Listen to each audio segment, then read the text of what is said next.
I've made many videos about making films, but how about actually getting them to the audiences? Let's talk film.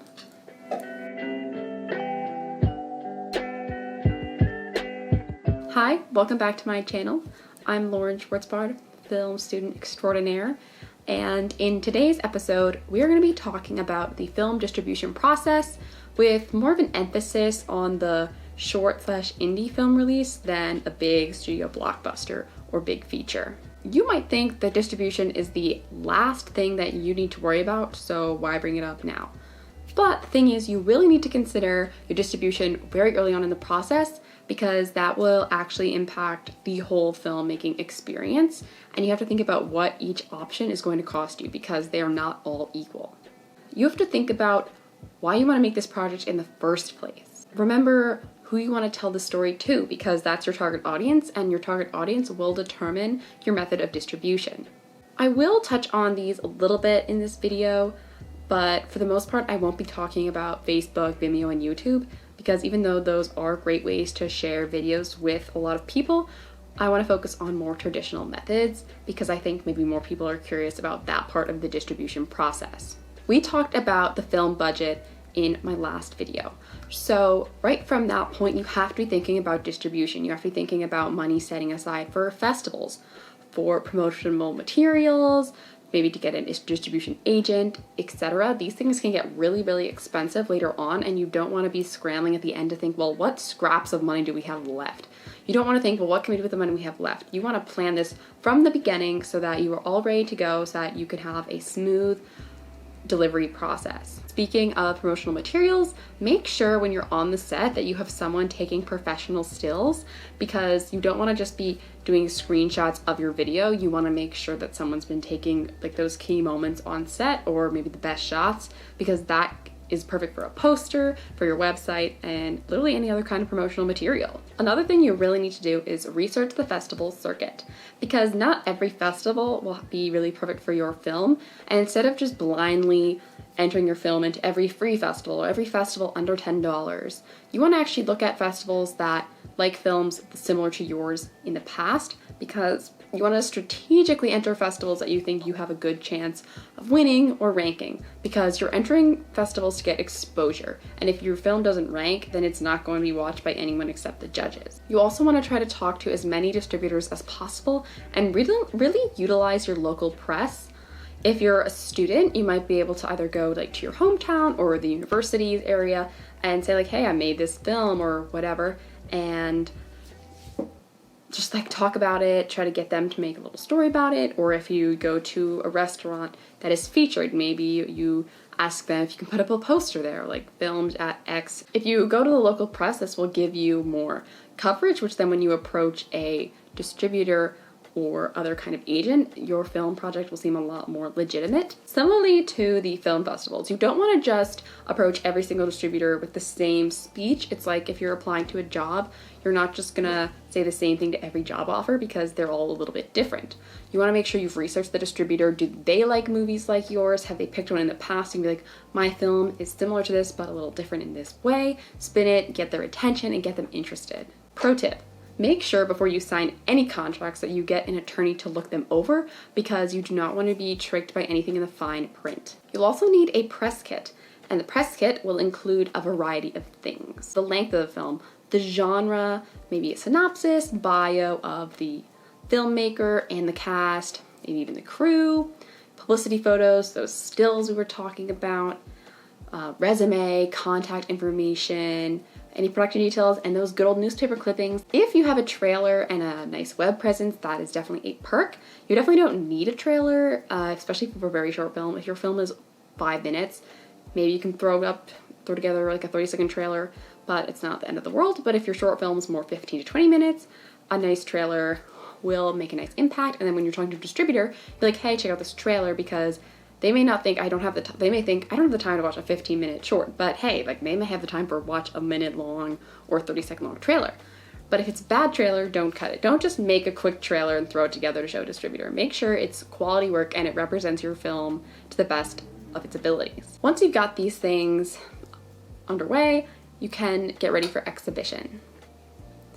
So exhibition is actually a really big umbrella term because there are a lot of different ways that your film can be exhibited or viewed. They can be in festivals, as I talked about a little earlier, or a museum showing, cultural societies, obviously like theaters. If you're a student, there's also like film school specific festivals or screenings. There's school and community groups. You might be able to get a church or a union or any other kind of local institute to share your film if you can make it relevant. So just to hit on those points a little more in detail. So festivals are really nice because they pretty much just introduce your film to new audiences that can be all over the world, or they could be right in your local town. It really depends on if there's a festival there and where your film can go. It can also get you really nice contacts, especially if you're able to actually go to the festival in person. And if you want to go to film festivals and you're not submitting them, you can still go. You may have to pay to go to them. For example, I went to the Philadelphia Asian American Film Festival last year, and I actually volunteered to work at some of the events, so I got to go for free, but I was like volunteering, and then I also got to pick my own screening to watch. And it was really cool. I got to talk to some filmmakers from San Francisco that I never would have talked to if I had just like, well, I'm not like eligible for this film festival. I don't make the kind of content, even though it's interesting, I'm not gonna go. I was like, well, I'm gonna put in a little time and effort. And it was really fun. I had a great time and I watched some good stuff and I made new connections. So you can really do it. And there are a ton of small film festivals now. You don't have to spend all that money to go like to Sundance or Tribeca.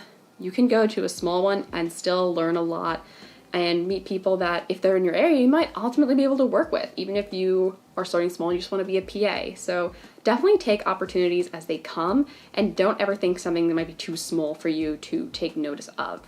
I think this is pretty obvious, but you have to enter more than one festival because they're subjective. You could have the best film ever and it might win at one festival but not at another. And if you only entered that one festival, you might think, wow, my film sucks, it wasn't selected. But maybe it just wasn't selected by those jurors, or maybe it just wasn't a great fit for that particular festival. That's why you want to do a lot of research and enter as many festivals as you can afford to do.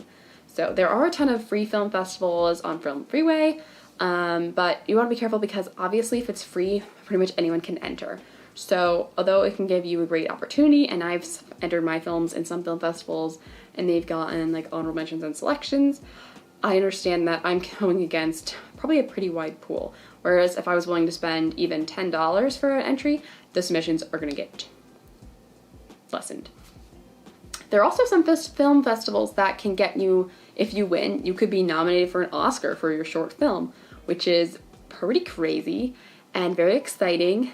Those festivals often have a lot higher of an entry fee, but they could be pretty much worth it. I mean, if you make a great film and you think you believe in it and a lot of other people seem to believe in it, it can definitely be worth entering one of those festivals. I'd say as a general estimate, most festivals seem to have an entry fee of between $20 and $30. If you're really on top of your game, you can try to enter them at their earliest deadline, like the early bird deadline. That's usually a bit of a cheaper fee, and then it sometimes get more expensive leading up to the last deadline. Some of them are the same rate throughout, so you really just want to keep your eye on calendars. And then if you have a particular festival you want to finish, if you have a particular festival you want to be in, you have to make sure that you actually are done by that date. So that gives you a very strict deadline, or you could always just finish your film and then see what film festivals are available to you. I recommend doing the research first, but not maybe getting your heart set on anything unless you really, really think it's plausible to finish the film in time. But if you think, okay, well, we shoot and then, oh, this film festival's in 2 weeks, like let's bang this video out, like that film will not be as good as if you give it the time it really deserves. Then moving on to museum showings. So these are really good for emerging film and digital video artists. So it could be a narrative story or it could be a little more new age. But you sometimes see these at like video installations, or they'll have a special like screening room. And I've been to a couple museum screenings and I think they're very fascinating. Definitely a different kind of crowd than a film festival. But if you're more interested in new media and installations, and when you go to museums you see those video pieces and you're like, this is a scene I want to get into, then I would definitely try to make pieces that obviously you're passionate about and then see what museums might align with those. Because you may be able to work something out where maybe you don't get paid for your screening, but you don't have to pay them to screen, or you get to bring a certain amount of people in to see it. And honestly, any exposure, if you really believe in what you're doing, is good, especially if you're getting it screened somewhere, because even if it doesn't go an award, you can say like this was shown at the MoMA or this was shown at the Whitney or wherever you're screening your piece. It's also a good moment if you are doing a narrative piece, because there could be some distributors or buyers who keep their eye out for different museum showings, and they might appear and say, hey, I'm interested in buying your film or taking it somewhere else. And that's pretty much like the goal of any screening, I think. That, oh, you like my film and you want to help me achieve more with it. Then of course there's cultural societies. I think these are really only relevant if your piece deals with an ethnic issue. For example, if your piece kind of touches on some part of Judaism, you could look for like Hillels if you're on campus, or various Jewish community centers. As far as DVDs go, they really won't bring you that much money in most cases, but they can get you a lot of exposure. So it's kind of like a toss-up on you to decide what's worth it to you. Versus TV licensing can get you a lot more money because of advertising, and you don't have to worry about the cost of actually making the DVDs. Some filmmakers really do think about, well, can I sell this to an educational market? Because there is always some money in there for whether it's K through 12 students, college students, or any other kind of academia. You do have to make sure your subject matter is appropriate and has to be relevant to something that students are learning in class. Also, make sure your politics are pretty neutral, because schools can be a little wary of taking on a project that has potentially controversial issues, especially since a lot of boards are relatively conservative.